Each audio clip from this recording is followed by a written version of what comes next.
Welcome. The Fund for Railway Accidents Involving Designated Goods was created to compensate Canadian citizens, businesses, and communities that may encounter damages caused by major crude-by-rail accidents. Join us now to learn about the fund. We'll answer commonly asked questions and explain how the fund works. Over the course of this video, you will learn why the fund was created in response to the Lac Mégantic railway disaster of 2013, what goods are designated under the fund, how the fund works, including how it is financed and how the claims process works, and how the fund prepares for timely activation. We will also explain some finer points of liability insurance and the regulatory environment.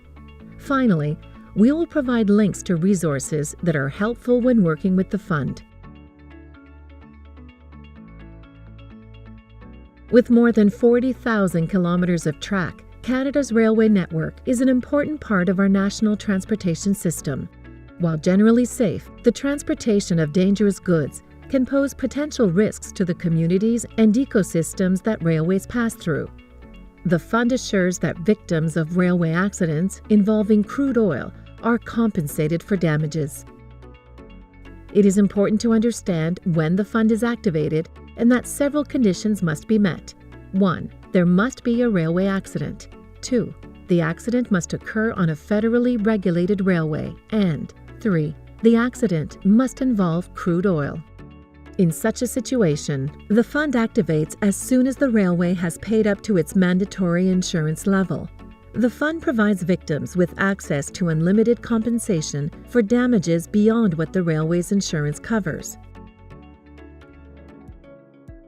The fund was created in 2016 as part of Canada's response to a major railway accident involving crude oil.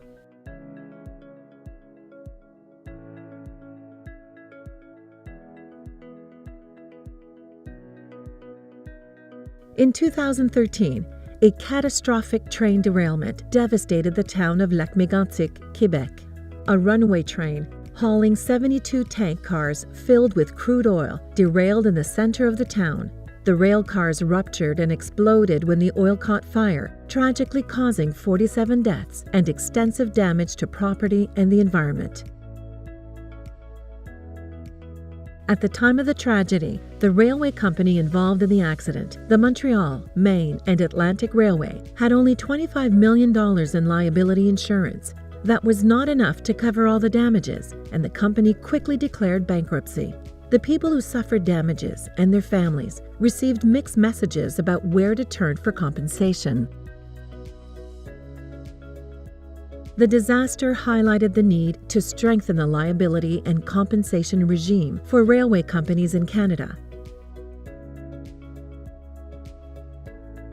Let's take a moment to understand what limit of liability means in the world of insurance.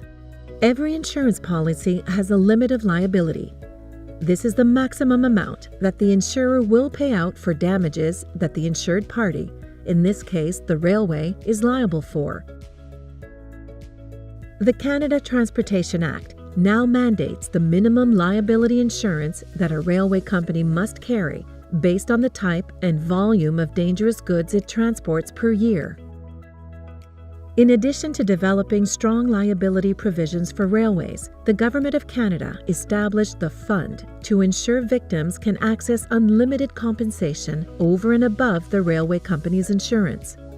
The fund ensures resources are available to compensate victims, pay for cleanup, and protect taxpayers from these costs.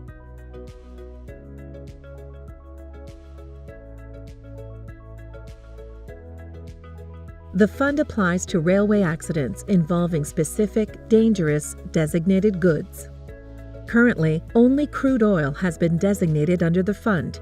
This means the fund can only be activated in the case of a railway accident involving crude oil. The government, not the fund, determines whether other goods are added to the list of designated goods.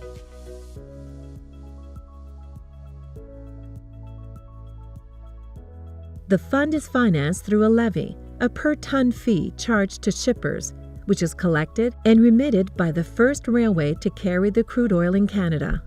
Collected levies accumulate in the fund. It is helpful to know what constitutes a railway company for the purposes of the fund. The Canadian Transportation Act defines a railway company as a federally regulated company that operates or owns the train, the rolling stock, the railway tracks, or any combination of those assets. To be federally regulated, the railway company must hold a certificate of fitness from the Canadian Transportation Agency. As we saw earlier, the fund activates when there is a railway accident involving crude oil and damages exceed the railway company's mandatory liability.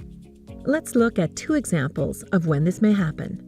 In the first scenario, accident damages exceed the railway company's insurance by $50 million. The fund covers that gap by paying $50 million in compensation. In the second scenario, there is a $0.7 billion shortfall. The railway company has $1 billion of insurance. Accident damages are $2.7 billion, and the fund has only $1 billion available at the time. The fund needs to compensate $1.7 billion in damages. To make up the shortfall, the Minister of Finance would top up the remaining $0.7 billion. Then, the shortfall is repaid with interest through an additional levy to the government over time.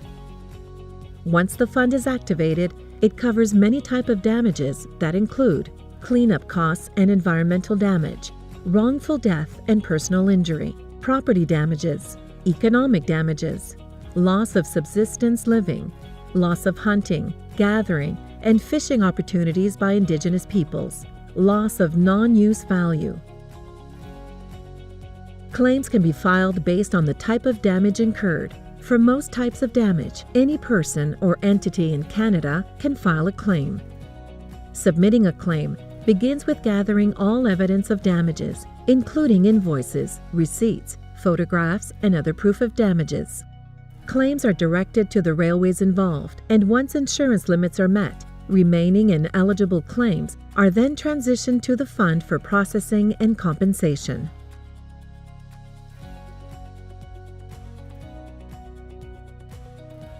To ensure that claimants receive compensation swiftly and as easily as possible, the fund is engaged in a variety of readiness activities.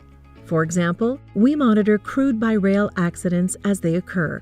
We ensure that external resources are available and prepared to facilitate claims assessment.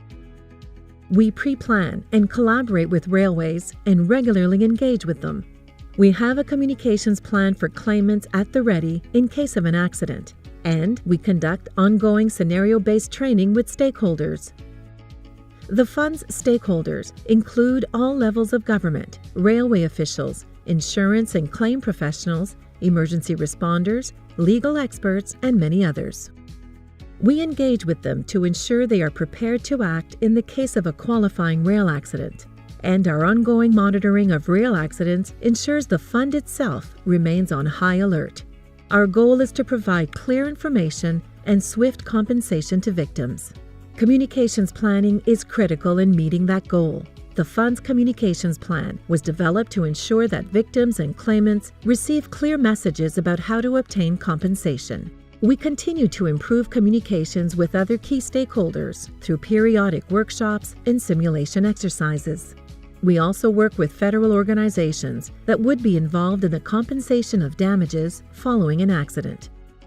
Ensuring adequate capacity for claims processing is also critical to the fund's mission. For that reason, we retain external claims processing resources on a standby basis. To avoid undue delays in claims processing, we have established protocols for the smooth transition of claims management to the fund.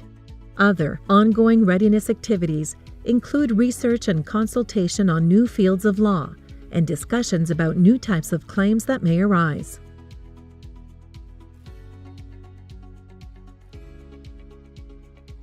The fund ensures that all eligible victims of a major crude-by-rail accident are compensated when railway insurance limits are exceeded.